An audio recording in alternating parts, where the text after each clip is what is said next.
羅屋民族館的建築叫羅屋，是一座擁有超過200年歷史的古老村屋，建於清朝。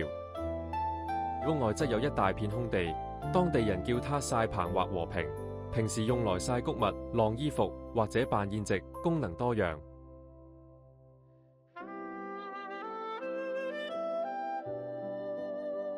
18世紀初，村民從寶安搬遷到香港柴灣，落腳定居。羅屋是在僑隆年間建成的，僑隆32年還拿到了紅印契，算是有官方認可的產權證明。這間村屋是柴灣一帶現存的古老建築之一。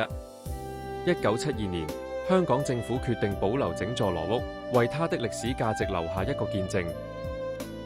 1976年5月，香港市政局底下的博物館委員會決定將羅屋修復，改造成一座民族館，還在旁邊建了展覽廳和中式花園。1989年11月10日，羅屋被列為香港的法定古蹟。隔不久的12月4日，還獲得建築署頒發的建築設計獎。最後，民族館在1990年1月19日正式對外開放。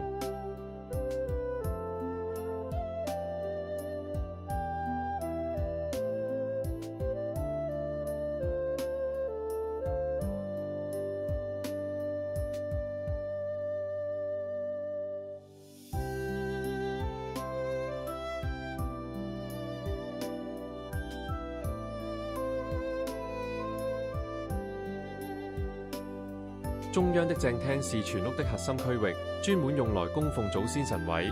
兩旁的耳房則建有閣樓，形成3間過的格局，整體佈局左右對稱，帶有明顯的中軸線。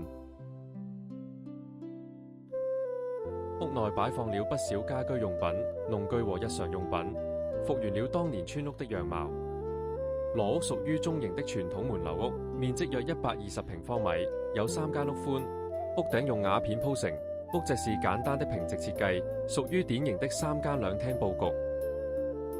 閣樓則主要用來堆放雜物或作為小孩的睡覺空間。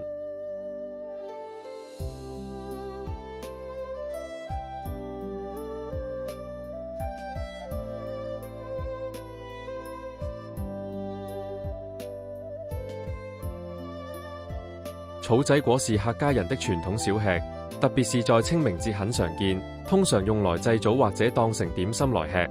用柴燒的大灶來煮飯，真有客家味。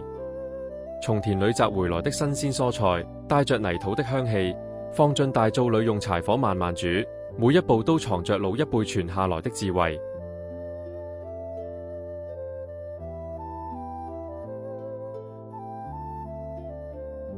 羅屋的大門是唯一的出入口，正門是凹斗式設計，用花崗石砌成的門框非常堅固，門板後方還有木籠加強防盜。